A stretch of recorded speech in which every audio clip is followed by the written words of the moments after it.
Je m'appelle Ethan, j'ai 32 ans. Et le son de ma vie qui s'effondrait ne ressemblait pas à un cri. Il ressemblait à un craquement. Un craquement électrique et humide.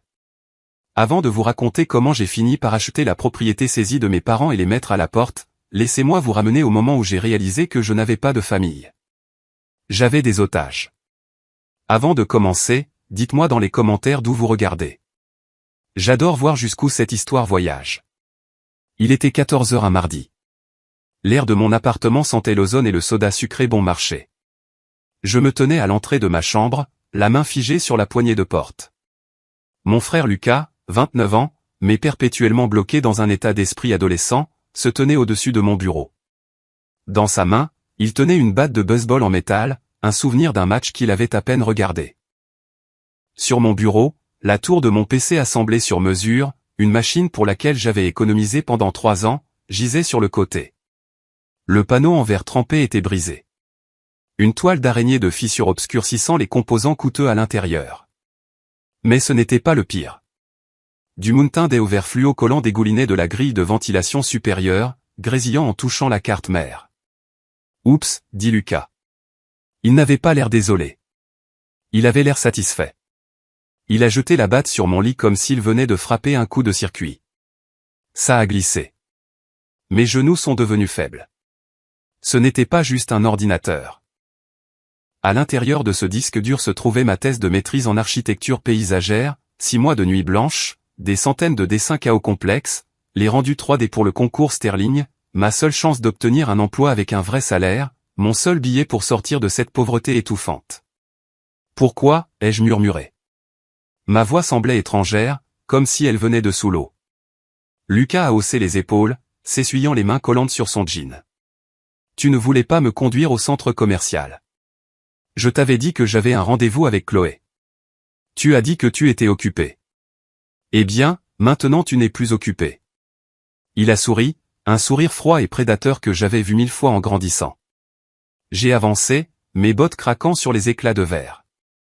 J'ai tendu la main pour toucher le moniteur. Il était plié à un angle de 45 degrés. Mort. Tout était mort. Que se passe-t-il ici? La voix de ma mère est venue du couloir. Elle et papa s'étaient laissés entrer avec la clé de secours que je leur avais donnée pour les urgences. Apparemment, le besoin de Lucas d'être conduit était une urgence.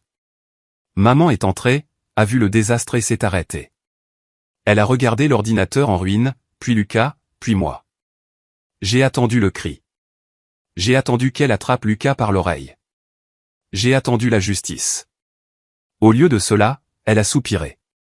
Elle a même levé les yeux au ciel. « Oh, Ethan, dit-elle, sa voix dégoulinant d'épuisement. N'est pas l'air si tragique. Ce n'est qu'un jouet. Un jouet, ai-je bredouillé. Maman, cette machine a coûté 3000 $. Ma thèse est dessus. Mon diplôme en dépend. Papa s'est faufilé dans la pièce derrière elle. Il a gloussé. Un son grave et grondant qui me faisait autrefois me sentir en sécurité mais qui me donnait maintenant la chair de poule. 3000 pour une boîte de jeux vidéo. Tu vois, Linda, je t'avais dit qu'il gaspillait son argent. S'il économisait pour une maison ou un fonds d'études pour ses futurs enfants au lieu de jouer à des jeux, il ne pleurerait pas en ce moment. C'est pour le travail, papa, dis-je, ma voix s'élevant. Je suis architecte. Je dessine des bâtiments. J'en ai besoin. Tu dessines de jolies images, a corrigé Lucas, attrapant un sac de chips sur mon étagère et l'ouvrant. C'est moi qui ai les idées commerciales. Au fait, maman, as-tu transféré cet argent pour l'investissement crypto? Je dois acheter la baisse. Maman lui a rayonné, son visage passant de l'agacement à l'adoration en une fraction de seconde. Je l'ai fait, mon chéri. Fais juste attention, d'accord? Nous croyons en toi. Je les ai regardés. C'était comme si j'étais invisible. Mon gagne-pain fumait sur le bureau, détruit par un bambin de 29 ans, et il discutait d'investissement crypto. Il l'a cassé exprès, dis-je, coupant court à leur bavardage. Il a versé du soda dessus parce que je ne voulais pas être son chauffeur. Maman a fait un geste dédaigneux de la main. Il a dit que ça avait glissé. Ethan, pourquoi supposes-tu toujours le pire de ton frère? Tu es jaloux de lui depuis que vous êtes enfant. C'est laid. Jaloux? J'ai pointé un doigt tremblant sur l'épave. Il vient de commettre un crime. C'est de la destruction de propriété. Oh, arrête d'être si dramatique, a claqué maman, sa voix devenant vive. Tu déchires cette famille pour un morceau de métal. La famille passe avant tout, Ethan. Toujours. Papa m'a tapé lourdement sur l'épaule. C'était comme une pince. Écoute, on va t'acheter un cahier. Un joli cahier en papier. Peut-être que tu aurais dû imprimer tes devoirs comme les gens le faisaient avant. Ça forge le caractère. Lucas a reniflé, projetant des miettes de chips. Peut-être que la prochaine fois, tu n'agiras pas comme si tu étais le seul qui compte, mon frère. Quelque chose en moi a craqué, mais ce n'était pas un claquement fort. C'était silencieux. C'était le son d'un câble qui se coupe, coupant l'alimentation d'une machine. Je les ai regardés. Vraiment regardés.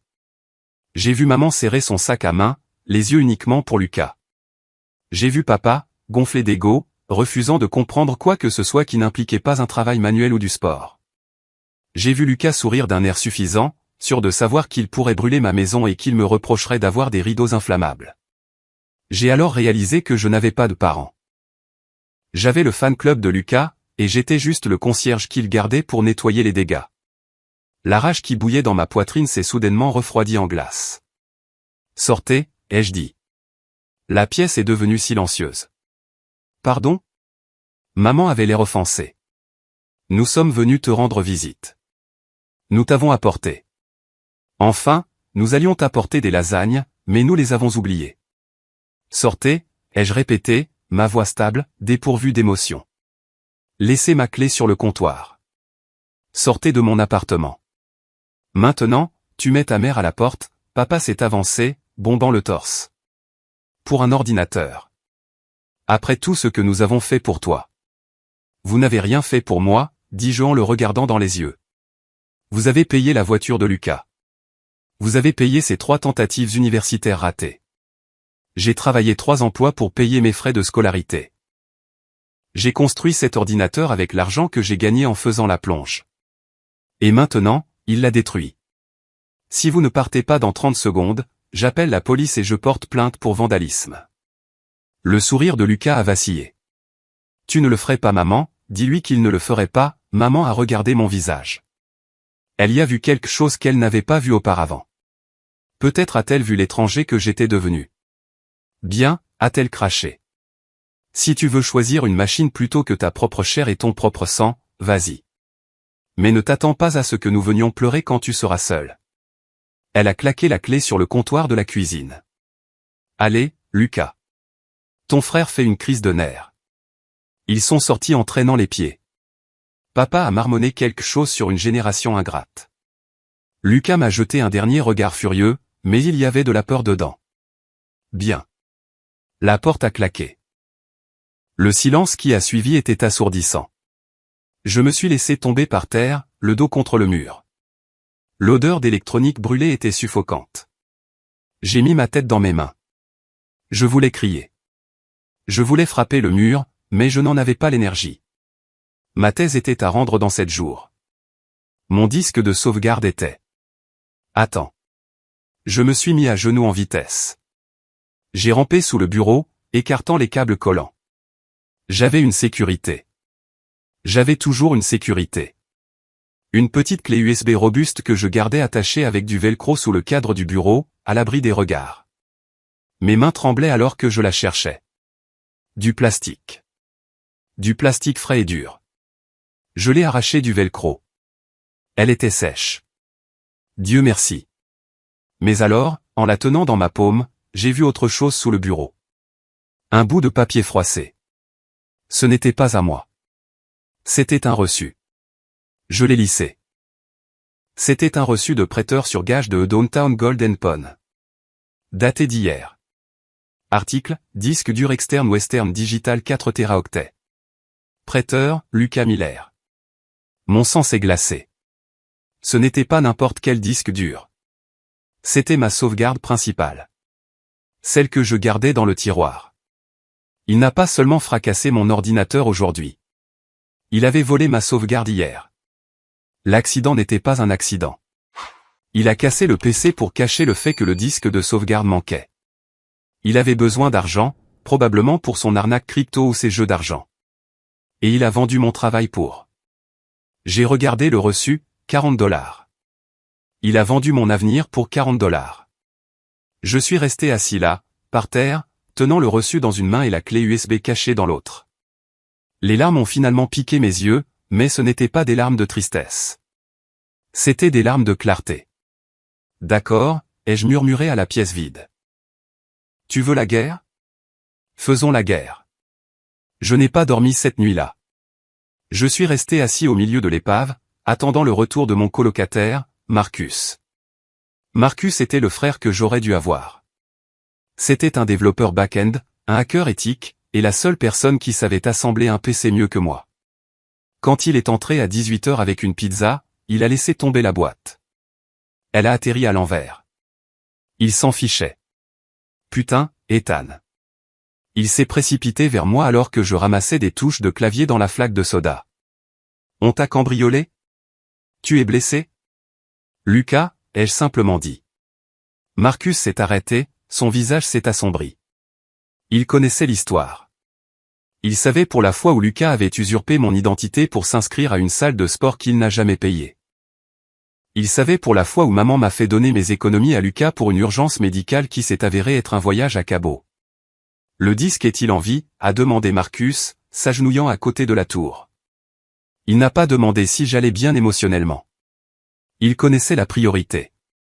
Le SSD M2 est peut-être bon, dis-je, ma voix rauque, mais la carte mère est grillée. La carte graphique est morte. J'ai ça. J'ai montré la clé USB secrète, mais elle n'a pas été synchronisée depuis 48 heures. J'ai fait le rendu final hier soir. Si le disque principal est mort, je perds les fichiers haute résolution. Je ne peux pas présenter des JPEG flous au comité Sterling. Opérons, a dit Marcus. Nous nous sommes déplacés vers la table de la cuisine. Elle est devenue un bloc opératoire. Marcus a sorti sa trousse à outils, des bracelets antistatiques, des tournevis de précision, un lecteur de disques spécialisé. Alors que le bourdonnement de l'ordinateur portable de Marcus remplissait la pièce, tentant d'établir une connexion avec mon SSD imbibé de soda, mon esprit a dérivé. C'est drôle comment fonctionne le traumatisme. Il ne vous frappe pas d'un coup. Il vient par vagues de souvenirs. J'avais de nouveau 12 ans. J'étais assis à la table de la cuisine en train de dessiner. J'avais remporté le concours d'art junior de l'État. Premier prix, un ruban bleu et un ensemble de crayons fusains professionnels. Je rayonnais.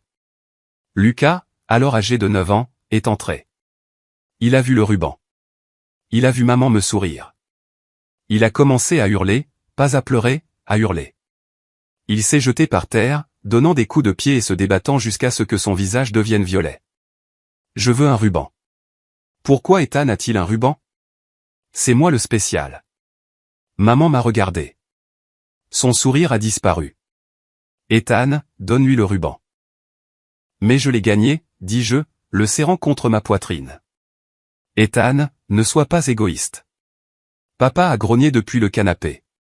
Ton frère est sensible. Tu es fort. Tu n'as pas besoin d'un bout de tissu pour savoir que tu es bon. Donne-le-lui. Je le lui ai donné. Lucas a cessé de pleurer instantanément. Il a pris le ruban, l'a regardé, et 5 minutes plus tard, je l'ai trouvé dans la poubelle, coupé en morceaux avec des ciseaux de sécurité. Il ne voulait pas le ruban, a dit Marcus, me ramenant au présent. Il regardait une barre de progression sur son écran. Il ne voulait juste pas que tu l'aies. Quoi?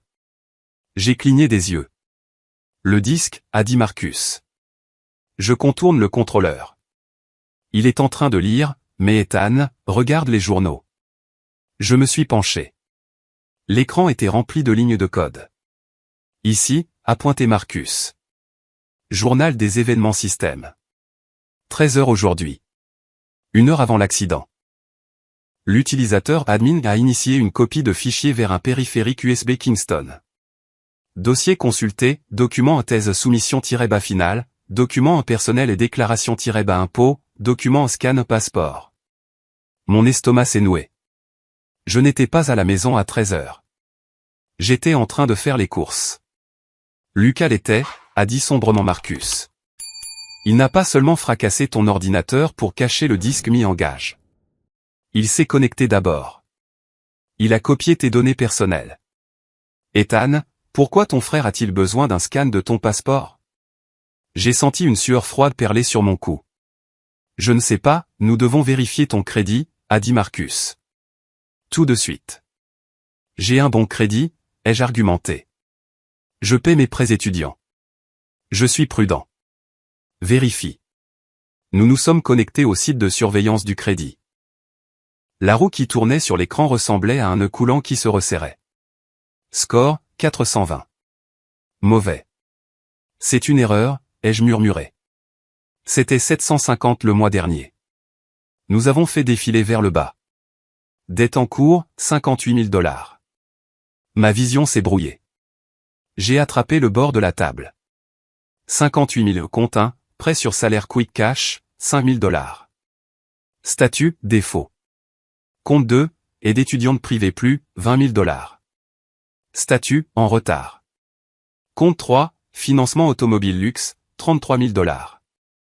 Statut, actif. Il a acheté une voiture, a dit Marcus, sa voix basse et dangereuse. Il a acheté une voiture à ton nom.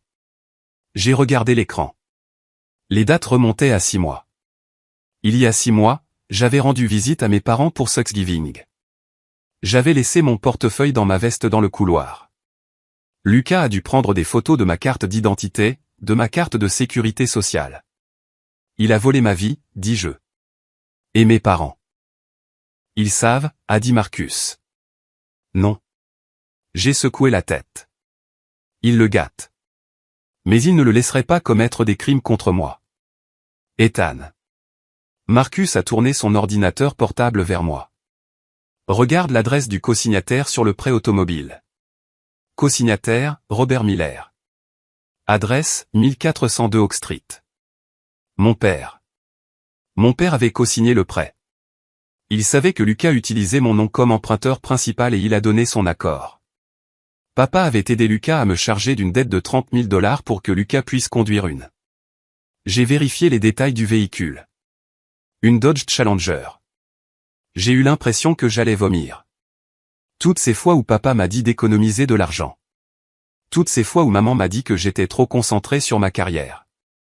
Ils me distrayaient pendant qu'ils cannibalisaient mon avenir financier pour nourrir leur enfant prodige. Mon téléphone a vibré. C'était le professeur Holloway. Ethan, je n'ai pas reçu tes fichiers préliminaires pour la répétition. Tu as 3 jours. Le comité est strict. Si tu n'es pas prêt, ne te donne même pas la peine de venir. J'ai regardé l'ordinateur détruit. J'ai regardé la dette de 58 000 $. J'ai regardé l'horodatage des fichiers volés. Je pourrais me recroqueviller et mourir. Ce serait facile. Je pourrais déclarer faillite, abandonner le programme et travailler chez Starbucks pour le reste de ma vie. Mes parents seraient probablement heureux. Ils diraient, vous voyez, Ethan n'est pas si spécial après tout. Marcus. Je me suis levé. Mes jambes tremblaient, mais mes mains étaient des poings. Pouvons-nous récupérer les fichiers de la thèse? La thèse? Oui. Le moteur de rendu? Non. Tu devras refaire l'éclairage et les textures. C'est impossible en 3 jours. Je n'ai pas besoin d'impossible, dis-je, attrapant une part de pizza tiède et l'enfournant dans ma bouche. Je n'avais pas mangé un vrai repas depuis 4 jours. J'ai besoin d'un poste de travail. Puis-je utiliser le tien? Il est configuré pour le codage, pas pour le rendu 3D, mais oui, ce sera lent. Je travaillerai la nuit, dis-je. J'irai au laboratoire de l'université pendant la journée. Je ne dormirai pas, et la dette, a demandé Marcus. L'usurpation d'identité. J'ai de nouveau regardé le rapport de crédit. Un plan se formait dans mon esprit. Un plan architectural froid. Tout comme pour la conception d'un bâtiment, il faut poser les fondations avant de monter les murs. Je ne vais pas appeler la police pour l'instant, ai-je dit. Marcus m'a regardé comme si j'étais fou. Mec, tu as besoin d'un avocat. Tu dois déposer une plainte à la police pour geler tout ça. Si j'appelle la police maintenant, maman me culpabilisera pour que j'abandonne les charges avant que l'encre ne soit sèche. Elle dira que c'est un malentendu familial. Papa dira qu'il a mélangé les papiers. Ils me manipuleront jusqu'à ce que je pense que j'ai signé le prêt moi-même dans mon sommeil. J'ai ramassé le reçu du prêteur sur gage. J'ai besoin qu'ils l'admettent, dis-je. J'ai besoin d'une preuve indéniable. J'ai besoin de les attraper quand ils se sentent en sécurité, quand ils rient. Alors, quel est le plan? Première partie, finir la thèse, gagner le poste chez Sterling, obtenir le salaire. Deuxième partie, les réduire en cendres. Les 72 heures suivantes ont été un tourbillon de caféine, de gouttes pour les yeux et d'écrans lumineux. Je vivais pratiquement dans le laboratoire informatique de l'université. Je sentais le café rassis et le désespoir.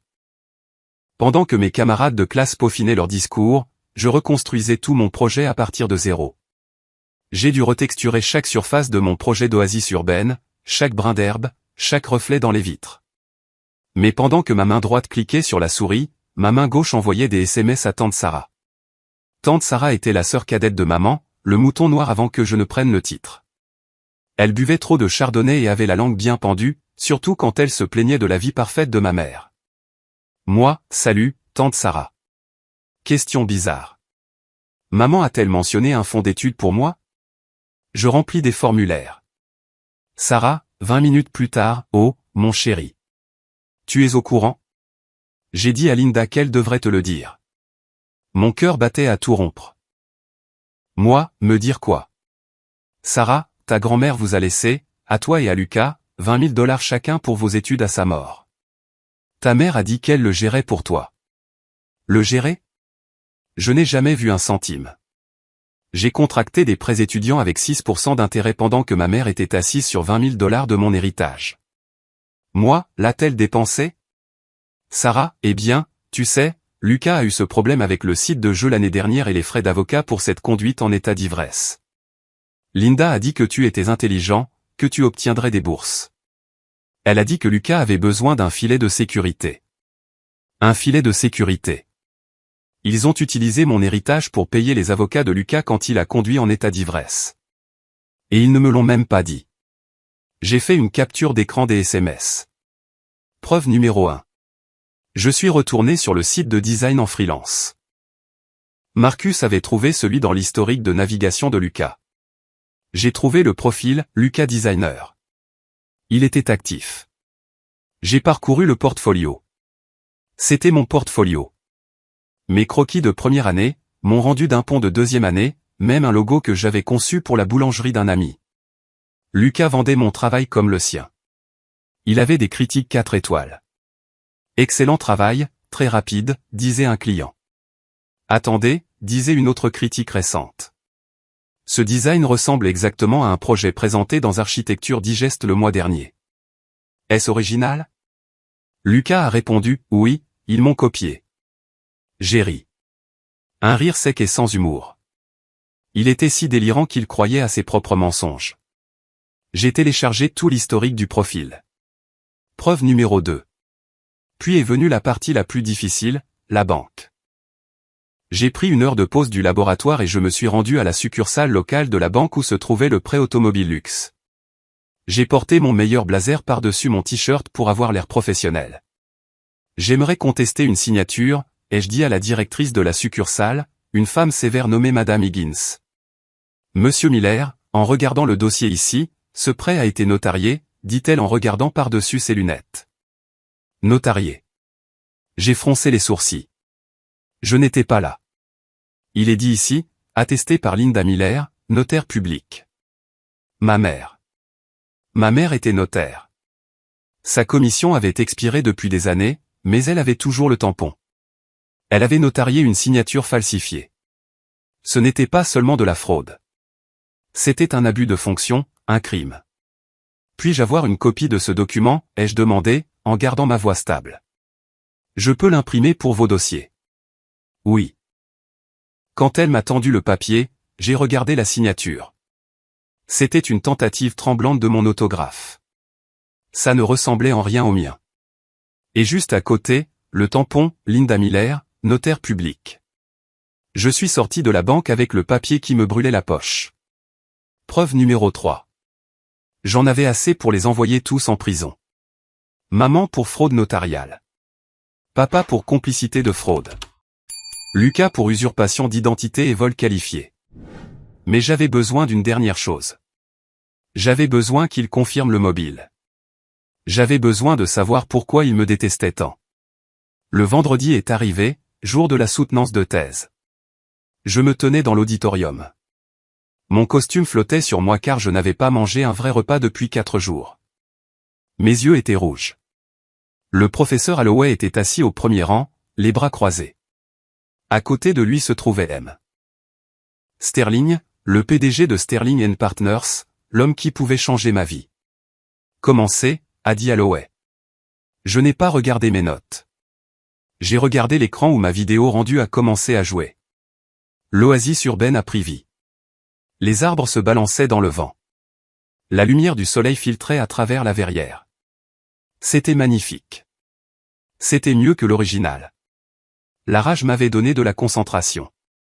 J'ai parlé pendant 20 minutes. J'ai parlé de la façon dont l'architecture ne concerne pas seulement les bâtiments.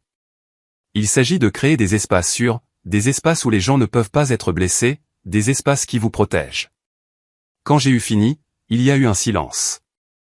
Monsieur Sterling s'est penché en avant. L'éclairage de l'atrium.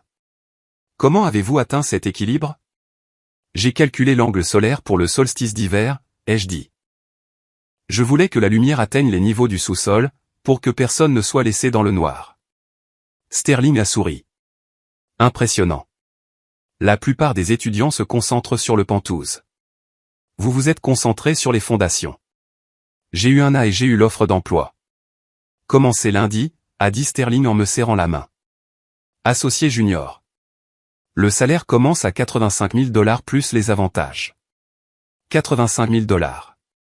C'était plus d'argent que mon père n'en avait jamais gagné en un an. Je suis sorti de l'auditorium et j'ai appelé ma mère. Allô, a-t-elle répondu, l'air agacé. Maman, dis-je, prenant ma meilleure voix de vaincu. J'ai terminé la présentation. C'est bien, mon chéri. As-tu réussi? De justesse. Écoute, je suis désolé pour l'autre jour. J'étais stressé. Je t'ai dit, dit-elle, sa voix s'adoucissant dans ce ton écœurant de douceur qu'elle utilisait quand elle gagnait. Tu es toujours si tendu. Nous te pardonnons, Ethan. Nous sommes une famille. Je veux me racheter, ai-je menti. Je viens pour le dîner d'anniversaire de Lucas ce soir. J'ai un cadeau. Oh, c'est merveilleux. Papa sera si heureux. Nous mangeons du steak. Ne sois pas en retard. J'ai raccroché. J'ai vérifié ma poche. Le petit enregistreur vocal numérique que j'avais acheté au magasin d'espionnage était complètement chargé. Il était temps d'entrer dans la fosse aux lions. La maison où j'ai grandi avait la même apparence que toujours. La pelouse était parfaitement entretenue, l'obsession de papa. Les stores étaient bien tirés, la paranoïa de maman. Je me suis garé dans l'allée. Ma vieille berline ressemblait à une épave à côté de la Dodge Challenger noire brillante garée dans le garage. Ma voiture, légalement parlant. J'ai pris une profonde inspiration, j'ai cliqué sur l'enregistreur dans ma poche pour l'allumer, et je me suis dirigé vers la porte d'entrée. Joyeux anniversaire, ai-je forcé un sourire alors que maman ouvrait la porte. Elle m'a serré dans ses bras. C'était comme serrer un mannequin dans ses bras. Je suis si contente que tu aies repris tes esprits, Ethan. Lucas a été vraiment blessé par ce que tu as dit. Je sais. Je suis désolé. Je suis entré dans la salle à manger. Lucas était assis à la tête de la table, buvant une bière. Papa était en train de découper un énorme steak. Regardez qui est revenu en rampant, a ricané Lucas. Tu as déjà réparé ton ordinateur? J'y travaille, dis-je, m'asseyant à ma place habituelle, la chaise branlante près de la porte de la cuisine. Alors, papa a pointé le couteau vers moi. Maman dit que tu t'es excusé. Bon garçon. Il faut un grand homme pour admettre qu'il pleurait pour rien. Ouais, dis-je. J'ai sorti une petite boîte emballée de ma poche. Tiens, Lucas. Joyeux 30 ans. Lucas l'a déchiré. C'était un portefeuille en cuir. Bon marché, de chez Walmart. Il l'a regardé avec dédain. Un portefeuille? Sérieusement, il est vide. Je suis fauché, Lucas, dis-je en me penchant. C'était l'appât. En fait, c'est de ça que je voulais parler. La réparation de l'ordinateur me coûte une fortune, et je n'arrête pas de recevoir des appels de recouvreurs de dettes. Savez-vous quelque chose à ce sujet? La pièce est devenue silencieuse. Papa a arrêté de découper. Maman s'est figée avec le saladier. Lucas a ri nerveusement. Des recouvreurs de dettes? Probablement des appels de spam. J'en reçois tout le temps. Ils ont mentionné une voiture, et j'insistais. Une Dodge Challenger. Belle voiture devant, au fait. À quel nom est-elle? C'est la mienne, a claqué Lucas. Je l'ai achetée avec mes gains en crypto. Vraiment? J'ai regardé papa. Parce que la banque dit que tu l'as co-signée, papa. Mais le nom principal est Ethan Miller. Papa a claqué le couteau. Écoute-moi bien, mon garçon. Nous avons fait ce que nous devions faire. Lucas avait besoin d'une voiture pour son image. Tu sais à quel point les apparences sont importantes dans les affaires. Ton crédit était là, inutilisé. Alors vous l'admettez, ai-je demandé, en gardant ma voix calme. Vous avez utilisé mon nom? Nous ne l'avons pas utilisé, est intervenue maman, versant rapidement du vin. Nous l'avons emprunté. Nous sommes une famille, Ethan. Ce qui est à toi est à nous. Quand Lucas réussira, il remboursera le prêt. Tu ne le remarqueras même pas, et les 20 000 $ de grand-mère, ai-je demandé. Maman a laissé tomber la bouteille de vin. Elle ne s'est pas cassée. Mais du vin rouge a éclaboussé la nappe blanche comme du sang. Qui t'a dit ça, a-t-elle sifflé. Sarah, cette sorcière ivre. Vous avez dépensé mon héritage pour ces avocats pour conduite en état d'ivresse. Il aurait pu aller en prison, a crié maman, les larmes apparaissant instantanément dans ses yeux. Mon bébé aurait pu aller en prison. Tu étais en sécurité à l'université, obtenant de bonnes notes. Il avait besoin d'aide. Pourquoi es-tu si égoïste? Pourquoi comptes-tu chaque centime? Parce que c'est mon argent. C'est notre argent, a rugi papa en se levant. Je t'ai élevé. Je t'ai nourri. Tu nous dois tout. Si nous devons utiliser ton nom pour aider ton frère à se lancer, c'est notre droit en tant que parents. Et si je vais à la police, ai-je demandé doucement. Lucas a ri. Tu ne le feras pas. Tu n'as pas le courage. De plus, qui vont-ils croire? Toi ou maman, la notaire, et papa, le contremaître syndical respecté. C'est ta parole contre la nôtre. Et nous avons les papiers, n'est-ce pas? Dis-je. Je me suis levé. Vous avez les papiers. Où vas-tu? A demandé maman. Assieds-toi. Mange ton steak. Je n'ai pas faim, dis-je. J'avais juste besoin de vous entendre le dire. Dire quoi? A froncé les sourcils Lucas. Que je ne suis qu'un atout pour vous, pas un fils. Oh, arrête le drame, a agité la main maman. Assieds-toi, Ethan. Ne gâche pas l'anniversaire. Au revoir, maman. Au revoir, papa. Profite de la voiture, Lucas. Tant que tu le peux. Je suis sorti. Je n'ai pas regardé en arrière. Je suis monté dans ma voiture, j'ai conduit 2 pâtés de maison et je me suis arrêté. Mes mains tremblaient si fort que je ne pouvais pas tenir le volant. J'ai sorti l'enregistreur de ma poche. J'ai appuyé sur stop, puis sur play. C'est notre argent. Je t'ai élevé. C'est notre droit en tant que parents. C'est ta parole contre la nôtre. Clair comme de l'eau de roche. Admissible au tribunal. J'ai composé le numéro de mon avocat, Monsieur Davis, que j'avais engagé avec le reste de mes économies et une promesse de paiement sur mon futur salaire. Je l'ai, lui ai-je dit. Vous avez la confession, a demandé Davis.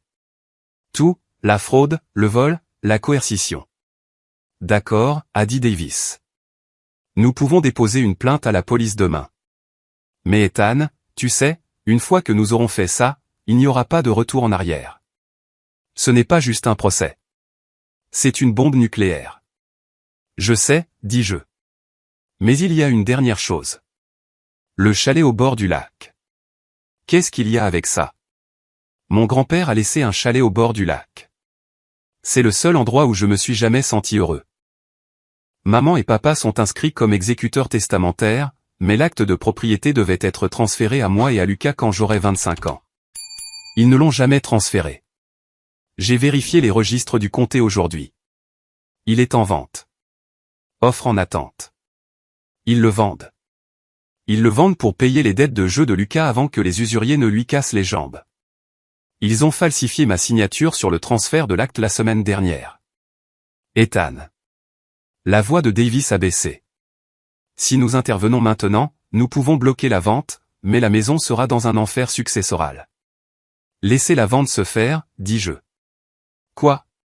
Pourquoi? Parce que je sais qui est l'acheteur. J'ai menti. Préparez juste les papiers pour l'arrestation. Je veux que cela se produise au moment le plus public possible. Quand? Samedi prochain. Le gala Sterling. Ils viennent pour célébrer mon succès. Donnons-leur un spectacle. Le gala Sterling s'est tenu dans une salle de bal au mur de verre surplombant la ligne d'horizon de la ville. C'était un événement pour l'élite du monde de l'architecture.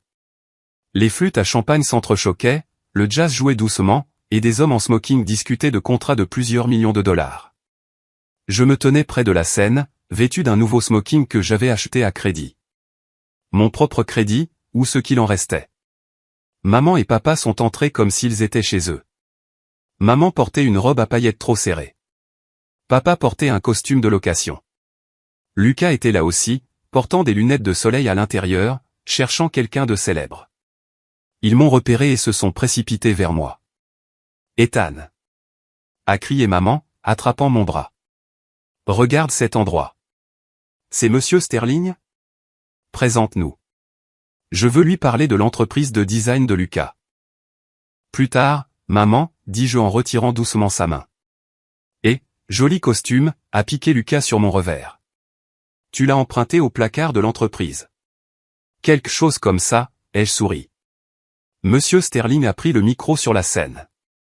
Mesdames et messieurs, merci d'être venus. Ce soir, nous honorons le 109, l'avenir de notre cabinet. J'aimerais inviter notre plus jeune associé, Ethan Miller, à dire quelques mots sur son projet gagnant. Applaudissements. J'ai monté les marches. Le projecteur m'a frappé. J'ai regardé la foule en bas. J'ai vu mes parents rayonner. Ils n'étaient pas fiers de moi. Ils étaient fiers de l'accès que je leur offrais. Ils calculaient déjà comment monétiser cela. Ethan a eu une promotion. Cela signifie qu'il peut co-signer un prêt plus important. J'ai ajusté le micro. Merci, Monsieur Sterling, dis-je. Ma voix a résonné dans la salle. L'architecture, c'est une question de structure. Il s'agit de s'assurer que les fondations peuvent supporter le poids du bâtiment. Si les fondations sont pourries, la maison s'effondre. J'ai fait signe aux techniciens à l'arrière. J'aimerais remercier ma famille qui est ici ce soir. Je leur ai fait un geste.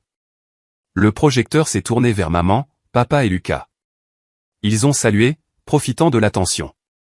Ils m'ont tout appris sur l'intégrité structurelle, ai-je poursuivi. Spécifiquement, ce qui se passe quand on vole les matériaux des fondations pour décorer le penthouse. Le sourire de maman a légèrement vacillé. Mon frère Lucas, dis-je. S'il te plaît, lève-toi. Lucas s'est levé, confus, mais souriant. Lucas est un entrepreneur si dévoué qu'il a créé une entreprise en utilisant mon portfolio, dis-je. Et il a acheté une Dodge Challenger toute neuve pour célébrer. Sur l'écran géant derrière moi, au lieu de mes dessins de bâtiments, un document est apparu. C'était le contrat de prêt automobile luxe, zoomé sur la signature. La foule a murmuré. Attendez, ce n'est pas juste, a dit papa à voix haute, se levant. Ethan, qu'est-ce que tu fais? Et ma mère, ai-je pointé du doigt. Une notaire. Elle aime tellement son travail. Elle a notarié la signature elle-même. Même si j'étais dans un autre état quand elle a été signée. L'écran a changé. Le faux notarié est apparu. Ethan, a crié maman. Arrête ça. Tu es ivre. Et mon père, dis-je, ma voix devenant dure comme l'acier, qui a co-signé un prêt pour un enfant qui n'a jamais travaillé un jour de sa vie, en utilisant le crédit du fils qui a travaillé 3 emplois. L'audio a été diffusé par les haut-parleurs, l'enregistrement du dîner. C'est notre argent. Nous avons fait ce que nous devions faire. C'est ta parole contre la nôtre. La salle est devenue mortellement silencieuse.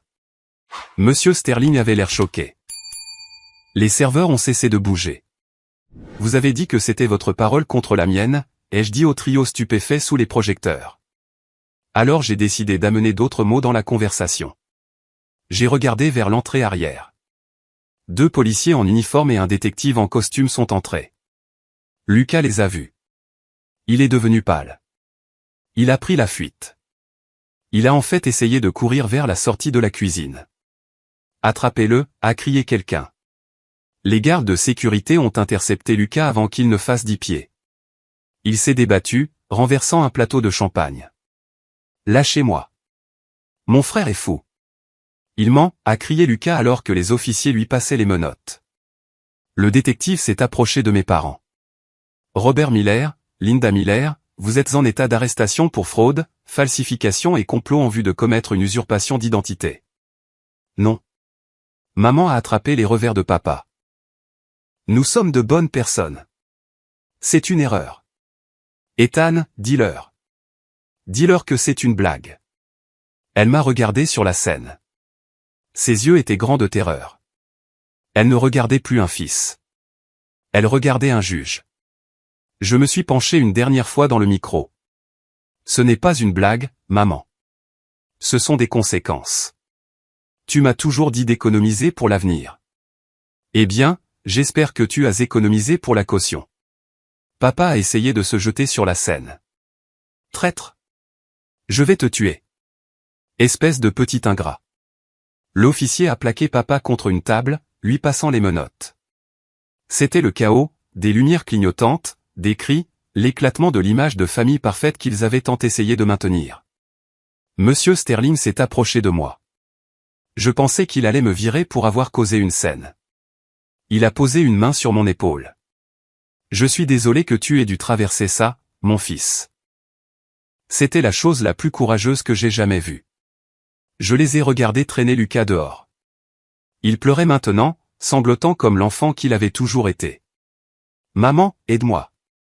Mais maman ne pouvait pas l'aider. On lui lisait ses droits Miranda. J'ai pris une profonde inspiration. Pour la première fois de ma vie, l'air ne sentait pas l'ozone ou le soda bon marché. Il sentait la liberté. Le lendemain matin, j'avais 47 appels manqués. Pas de mes parents. Ils étaient en cellule de détention, leur téléphone confisqué. Des tantes, oncles, cousins, des gens que je n'avais pas vus depuis des années. Oncle Bob, Ethan, comment as-tu pu? Ta mère est en prison. Retire les accusations. Cousine Jenny, Lucas dit que tu l'as piégé. C'est maléfique. Je n'ai pas répondu. Je les ai tous bloqués un par un. Supprimés. Bloqués. Supprimés. Bloqués. C'était thérapeutique. Je suis allé au poste de police pour faire ma déclaration officielle. Je les ai vus dans la zone de détention. Ils avaient l'air petits sans leur maison, sans leurs prétentions. Ce n'étaient que 2 vieux amers et un homme-enfant effrayé. Le détective m'a laissé leur parler à travers la vitre. Ethan. Maman a pressé sa main contre la vitre.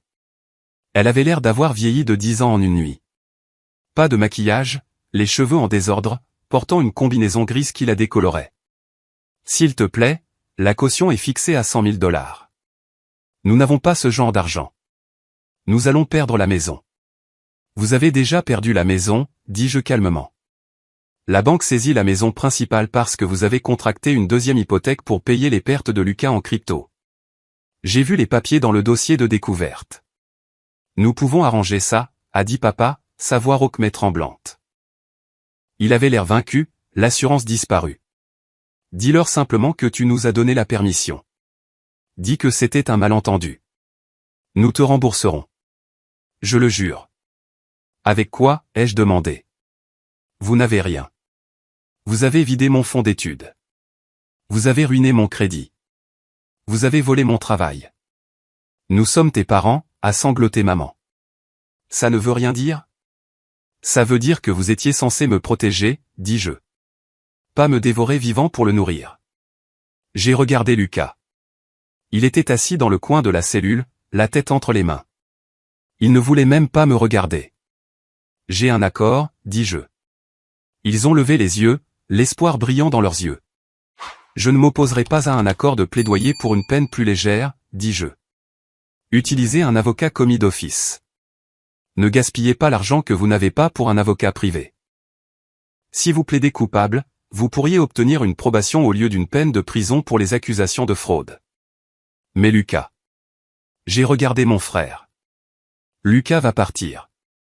L'usurpation d'identité à cette échelle plus le vol qualifié. Il va faire de la prison. Non, a gémi maman. Pas Lucas. C'est la seule offre, dis-je. Et en échange, vous me cédez le chalet au bord du lac. Le chalet au bord du lac, a cligné des yeux papa. Nous l'avons vendu à un investisseur privé. La transaction se conclut la semaine prochaine.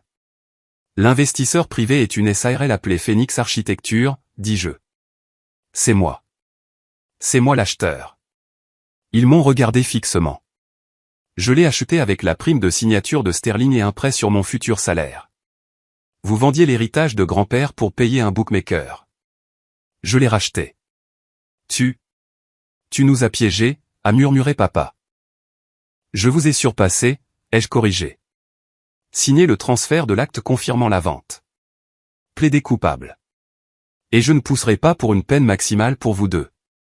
Refusez et je témoignerai au procès et je m'assurerai que vous mourrez tous les deux en prison. C'était froid. C'était cruel. C'était exactement ce qu'ils m'avaient appris à être. Ils ont signé. Ils ont plaidé coupable 2 semaines plus tard. Maman et papa ont eu 5 ans de probation et une amende énorme. Ils ont perdu leur licence de notaire et leur réputation dans la communauté. Lucas a eu 3 ans de prison d'État. Je ne suis pas allé à la condamnation. J'étais occupé. J'emménageais dans mon nouveau bureau chez Sterling & Partners. Le silence qui a suivi a été le plus beau son que j'ai jamais entendu. Plus de demandes d'argent. Plus d'insultes déguisées en blagues. Plus de regarder mon frère obtenir l'or pendant que je recevais les ordures. J'ai changé de numéro. J'ai déménagé dans un nouvel appartement en ville, un gratte-ciel avec une sécurité qui ne laissait personne monter sans ma permission. Mais l'histoire ne s'arrête pas là, car 5 ans plus tard, ils ont essayé de revenir. Et c'est là que la vraie justice poétique a lieu. Cette justice poétique ne s'est pas faite du jour au lendemain. Il a fallu 5 ans. 5 ans, c'est long. En architecture, 5 ans, c'est assez pour faire d'un trou dans le sol une tour scintillante de verre et d'acier. Pour moi, c'était assez de temps pour reconstruire un être humain. Je n'ai pas seulement survécu. J'ai prospéré. Libéré du poids toxique de ma famille, j'ai grandi comme un arbre qui trouve enfin la lumière du soleil. Je suis devenu le plus jeune associé principal de l'histoire de Sterling. Mon salaire n'a pas seulement doublé, il a triplé. Je ne mangeais plus de ramen. Je dînais avec des urbanistes et des maires, concevant des projets de logement durable qui changeaient les horizons. Mais pendant que je construisais mon empire, je construisais discrètement autre chose. Le chalet au bord du lac. C'était l'héritage de mon grand-père. L'endroit que mes parents avaient essayé de vendre pour payer une dette de jeu. Quand j'en ai pris possession, l'endroit était en ruine. Du bois pourri, un toit qui fuyait, des mauvaises herbes envahissantes qui étouffaient le jardin. Il ressemblait exactement à ma famille. Cassé et négligé à l'intérieur tout en essayant de maintenir les apparences à l'extérieur. J'y ai passé tous les week-ends pendant 3 ans. Je n'ai pas engagé une grande équipe. J'ai fait une grande partie du travail moi-même. Il y a quelque chose de curatif à démolir des cloisons sèches pourries de ses propres mains. Chaque coup de masse ressemblait à une chaîne que je brisais. J'ai remplacé les fondations. J'ai ouvert les murs pour laisser entrer la lumière. J'ai transformé le sous-sol sombre et humide en un studio lumineux et moderne. Je ne rénovais pas seulement une maison. J'exorcisais des fantômes. Pendant ce temps, je les surveillais. Je l'admets. J'engageais un détective privé une fois par an juste pour voir le rapport. Appelez ça de la curiosité morbide ou peut-être juste de la vigilance. On ne quitte pas des yeux un prédateur juste parce qu'il est en cage. Les rapports étaient sombres. Mes parents, Robert et Linda, avaient perdu la maison principale par saisie, comme je l'avais prédit. La banque a tout pris. Ils vivaient dans un 2 pièces en location dans un mauvais quartier de la ville, survivant de la sécurité sociale et de la pension réduite de papa. Ils étaient devenus des parias dans leur église et leurs clubs sociaux. La fraude a une façon de vous rendre impopulaire lors des repas à partage. Et Lucas, mon frère prodige, il a purgé 2 ans. Il est sorti en liberté conditionnelle pour bonne conduite, ce qui signifie probablement qu'il a manipulé la commission de libération conditionnelle de la même manière qu'il a manipulé maman. Mais le monde extérieur n'était pas aussi indulgent que nos parents. Avec un casier judiciaire pour vol qualifié et usurpation d'identité, personne ne voulait l'embaucher. L'entrepreneur de génie travaillait maintenant au noir dans une station de lavage, frottant la boue des pneus. Je pensais que c'était suffisant. Je pensais que les voir réduits aux conséquences était la fin. Mais les narcissiques sont comme des mauvaises herbes. À moins d'arracher la racine, ils essaient toujours de repousser. C'était le week-end du 4 juillet, l'inauguration du chalet au bord du lac. Je ne l'avais pas seulement rénové pour moi. J'avais un plan plus grand, un plan que je n'avais dit à personne sauf à mon avocat et à ma nouvelle fiancée, Elena. Elena était tout ce qu'il n'était pas. Elle était gentille, féroce et farouchement indépendante. Elle connaissait toute l'histoire. Elle n'avait pas pitié de moi. Elle respectait les cicatrices. Nous étions sur le nouveau porche enveloppant, regardant le soleil frapper l'eau. L'air sentait le pain et le barbecue. Je retournais des hamburgers, riant de quelque chose qu'Elena avait dit. Quelques amis du cabinet étaient près du quai. C'était parfait. Puis une voiture a crissé sur l'allée de gravier. Ce n'était pas un invité. C'était une berline rouillée qui semblait mourir. Le pare-choc était maintenu avec du ruban adhésif. Mon estomac s'est noué. Je connaissais cette voiture. Ou plutôt, je connaissais les gens à l'intérieur. Les portes se sont ouvertes. Papa est sorti le premier. Il semblait plus petit que dans mes souvenirs. Ses épaules étaient affaissées, ses cheveux complètement gris. Il n'était pas le géant imposant qui me terrifiait autrefois. Il ressemblait à un vieil homme fatigué. Puis, maman. Elle portait une robe à fleurs que je reconnaissais d'il y a 10 ans. Elle flottait sur elle. Elle avait l'air nerveuse, serrant son sac à main à 2 mains. Et enfin, Lucas. C'est lui qui avait le pire aspect. Son visage était émacié, ses yeux bougeaient rapidement. Il portait un t-shirt taché et un jean trop grand. L'arrogance avait disparu, remplacée par un regard désespéré et affamé. La musique sur le porche s'est arrêtée. Mes amis se sont tus. Elena s'est approchée de moi et m'a serré la main. C'est eux, a-t-elle murmuré. Ouais, dis-je en posant la spatule. Reste ici. J'ai descendu les marches du porche pour les rencontrer dans l'allée. Je ne les ai pas invités à monter. Je me suis tenu sur la dernière marche, bloquant le passage, une frontière littérale et métaphorique. Ethan, a crié maman, forçant un sourire qui a craquelé le maquillage épais qu'elle portait. Oh, regarde-toi. Tu as l'air prospère. Qu'est-ce que vous faites ici, ai-je demandé. Ma voix n'était pas en colère. Elle était plate, indifférente. C'est comme ça que tu salues ta famille, a grogné papa, essayant de retrouver une partie de son ancienne autorité, mais sa voix a vacillé. Nous ne t'avons pas vu depuis 5 ans. Nous avons entendu. Nous avons entendu que tu avais rénové le vieil endroit. Nous voulions le voir. Vous êtes en violation de propriété, dis-je. C'est une propriété privée. C'est la maison de grand-père, a pris la parole Lucas, sa voix rauque. Elle appartient à la famille. Elle appartient à Phoenix Architecture LLC, ai-je corrigé. Ce qui est moi. Et vous n'êtes pas de la famille. Vous êtes les personnes qui ont essayé de vendre cet endroit pour payer un bookmaker. Maman a fait un pas en avant, les larmes montant à ses yeux. J'ai reconnu la performance. C'était le numéro 4 des larmes. Habituellement réservé pour me culpabiliser afin que je prête de l'argent. Ethan, s'il te plaît, a-t-elle reniflé. Nous avons payé pour nos erreurs. Nous avons fait notre probation. Lucas a fait sa peine. Nous avons assez souffert. Regarde-nous. Nous vivons dans une boîte à chaussures. Nous avons à peine de quoi manger.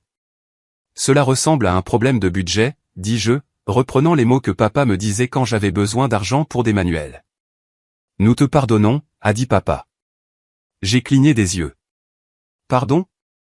Nous te pardonnons, a dit papa, bombant légèrement le torse. De nous avoir envoyés en prison, de nous avoir humiliés. Nous avons réalisé que la famille est plus importante que les rancunes. Nous sommes prêts à mettre le passé derrière nous. Nous sommes prêts à redevenir une famille. J'ai failli rire. L'audace était à couper le souffle. Ils se tenaient sur ma propriété, démunis à cause de leurs propres crimes, et ils m'offraient leur pardon. Nous pensions, a dit Lucas, s'avançant à côté de maman. Il a regardé la maison avec des yeux avides. Puisque tu as ce grand appartement en ville et que cet endroit est si grand, peut-être pourrions-nous rester ici juste un moment, pour nous remettre sur pied. Je pourrais t'aider à entretenir le terrain. Maman pourrait cuisiner. Oui, a hoché la tête maman avec empressement. Nous pourrions être les gardiens. Ce serait parfait. Tu n'aurais pas à embaucher des étrangers. La famille qui s'occupe de la famille. Je les ai regardés. Je les ai vraiment regardés. Ils n'avaient pas changé. Pas du tout. Ils ne me voyaient pas comme une personne. Ils me voyaient comme une ressource. Ils voyaient une maison dont ils pourraient profiter. Ils pensaient que juste parce que assez de temps s'était écoulé, je redeviendrais le bouc émissaire. Ils pensaient qu'ils pouvaient simplement revenir et infester à nouveau ma vie. Vous voulez vivre ici, ai-je demandé. Ça nous aiderait tellement, mon fils, a dit papa. Et ça t'aiderait à guérir aussi, d'avoir tes parents de retour. Je vois, dis-je. Eh bien, il y a un problème avec ça. Je me suis retourné et j'ai pointé le nouveau panneau que j'avais installé près du portail d'entrée ce matin même. Il était recouvert d'une bâche pour la cérémonie d'inauguration plus tard dans l'après-midi. Vas-y, ai-je dit à Lucas. Tire la bâche. Lucas avait l'air confus. Il s'est approché et a tiré sur la corde. La bâche bleue est tombée. Le panneau était en chêne poli avec des lettres dorées. Le Havre Miller, un sanctuaire pour les victimes d'abus financiers et d'exploitation domestique. Lucas a regardé le panneau. Maman a halté. Qu'est-ce que c'est que ça, a demandé papa. Ce n'est pas une maison de vacances, dis-je, ma voix projetant clairement à travers la cour. Je n'ai pas rénové cette maison pour moi. Je l'ai donnée. Depuis hier, cette propriété appartient à une fondation à but non lucratif. Je me suis approché d'eux. À partir du mois prochain, cette maison accueillera des jeunes adultes qui ont été mis à la porte, exploités, ou dont l'avenir a été volé par leur propre famille. C'est un endroit où ils peuvent vivre sans loyer, apprendre un métier et reconstruire leur crédit. Un endroit où ils peuvent être à l'abri de gens comme vous. Le visage de maman est devenu pâle. Tu l'as donné? La maison de grand-père. À des étrangers? Ce ne sont pas des étrangers, dis-je. C'est ma famille. Parce que la famille, ce n'est pas le sang, maman. La famille, ce sont les gens qui te soutiennent. Vous n'êtes pas ma famille. Vous êtes juste ma biologie. Tu es fou, a craché Lucas, ses poings se serrant. Tu donnerais une maison d'1 million de dollars à la charité juste pour nous contrarier, alors que nous n'avons rien. Je ne l'ai pas fait pour vous contrarier, Lucas, dis-je calmement. Je l'ai fait pour que la prochaine fois qu'un enfant se fasse fracasser son ordinateur portable par un frère jaloux ou que son fonds d'études soit volé par une mère narcissique, il est un endroit où aller. J'ai construit le filet de sécurité que vous m'avez volé. Le silence sur l'allée était lourd. Les oiseaux chantaient. Les vagues clapotaient contre le quai. Mais à l'intérieur de ce cercle de 4 personnes, l'air était mort. Maintenant, ai-je pointé la route, quitté ma propriété avant que j'appelle la police. Et cette fois, je ne demanderai pas de plaidoyer de marchandage. Ils n'ont pas crié cette fois. Ils n'ont pas combattu. Ils se sont juste dégonflés. La réalité les a frappés comme un coup physique. Il n'y avait pas d'héritage à venir. Il n'y avait pas de rédemption pour l'enfant prodige. Il n'y avait pas d'atterrissage en douceur fourni par le fils qu'ils avaient maltraité. Papa a regardé la maison une dernière fois. Une maison qu'il a autrefois possédée. Une maison qu'il a perdue. Une maison qui était maintenant une forteresse contre des hommes comme lui. Il a craché par terre, mais c'était un geste faible. Il s'est retourné et a traîné les pieds jusqu'à la voiture rouillée. Maman m'a regardé une seconde. J'ai cru qu'elle pourrait s'excuser. Vraiment cette fois. Tu es un homme cruel, Ethan, a-t-elle murmuré. Dieu te jugera. Je compte dessus, ai-je répondu. Lucas n'a rien dit. Il m'a juste regardé avec une haine pure et sans mélange. C'était le regard d'un parasite qui réalise que l'hôte a enfin développé un système immunitaire. Ils sont montés dans la voiture. Le moteur a toussé, craché, et a finalement démarré avec un nuage de fumée noire. Ils ont reculé de l'allée, les pneus crissant sur le gravier, et sont partis. Je les ai regardés partir jusqu'à ce que la voiture ne soit plus qu'un point à l'horizon. J'ai senti la main d'Elena sur mon épaule. « Ça va ?» a-t-elle demandé doucement. J'ai pris une profonde inspiration. J'ai vérifié mon pouls. Il était régulier. Mes mains ne tremblaient pas. Il n'y avait pas de peur, pas de culpabilité, pas de décile persistant. Je ne vais pas bien. Je lui ai souri et c'était un vrai sourire. Je suis libre. Nous sommes remontés sur le porche. Mes amis ont applaudi. Nous avons dévoilé le panneau correctement.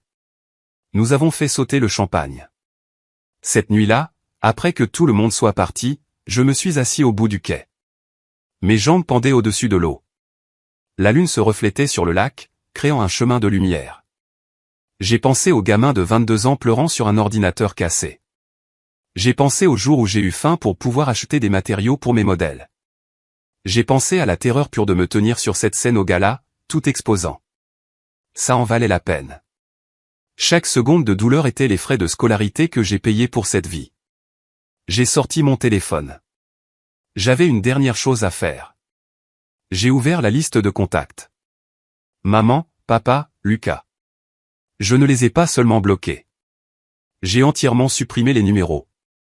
Il n'y avait plus besoin de les garder. C'étaient des personnages d'un chapitre que j'avais fini d'écrire.